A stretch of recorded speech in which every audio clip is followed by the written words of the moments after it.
everyone, Krista Macbeth here. Welcome to week 2 of the Retirement and Financial Focus.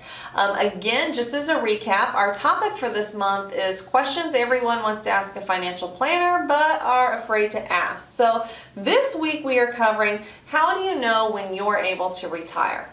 And truthfully, this is probably a question that is really hard to know unless you've taken the time to work with a financial planner.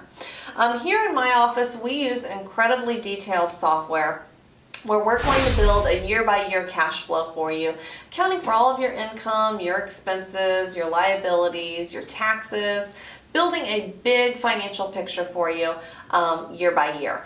Now, when we do that, it's obviously a very linear approach where we're using constant rates of return and constant rates of inflation. So after we do that, it's very important that we apply stress tests to your plan.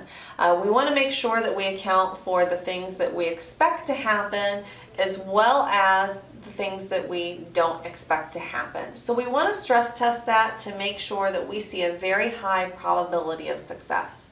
We have the tools to do that.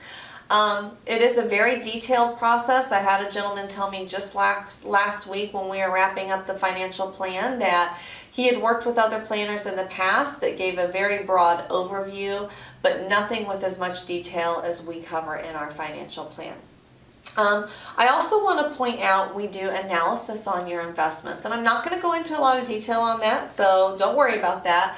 However, we did write a blog article on that called How Do You Know If Your Investments Are Right For You? So I will include a link to that. Please read that article. I think we also demo some software in that article so you can take a look at a little piece of what goes on behind the financial planning process.